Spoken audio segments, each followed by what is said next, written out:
is that a word? Immersive? I don't know. Hey guys, it's David here, and today we're going to talk about one of my favorite things in the entire universe, video games. From a really young age, I've always had a total obsession with video games. My first real exposure to them was at our local skating rink. While my brother would be off playing hockey on the hockey team, I'd be in the video game arcade playing this giant arcade version of a game called X-Men vs. Street Fighter. From that, I found other fighting games. I was playing Mortal Kombat from an age that was too young to be playing Mortal Kombat, but from there I found Nintendo, I found Zelda, the Pokemon games, and with this kind of plummet into the world of video games came what I would call some mild emotional attachments to some of the characters. I mean, Link. Zelda's Link.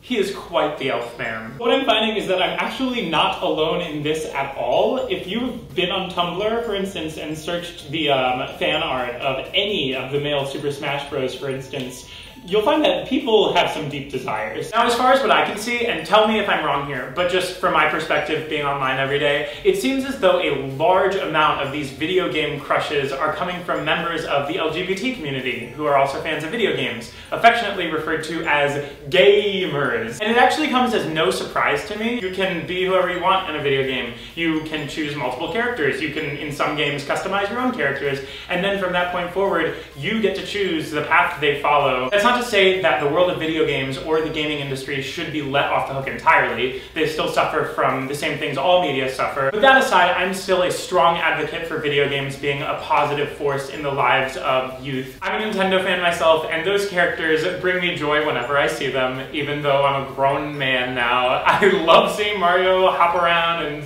Zelda get rescued by Link. It's all so romantic. It empowers the individual to be able to play as these larger-than-life figures, and it makes the player believe that anything is possible. Plus, the community that forms around good game franchises, especially given the tool of the internet, which we now have, allows people to connect over video games. You can battle each other over Wi-Fi through like 3DSs or Wii U's or Xbox or whatever, and that's just a whole nother community that you can be a part of with real-life people joined by fictional people. And everybody's interacting together. It's just like 4 or 5 dimensions. If you think about it too much, it'll make your brain explode. I'm not saying that video games should replace someone's real physical life. I'm just saying I wouldn't see any problem with it replacing a majority of their media life. And given that film and TV represents such a small percentage of our society, all the more power to them to play games with which they can actually identify. Anyway, let me know what you think on this topic. All of my opinions are just from what I've seen. Let me know your thoughts in the comments. Let me know if you've had any gamer crushes. They don't have to be boy crushes. If you have a girl crush, like whatever. It's all the world of gaming. If it's an animal crush,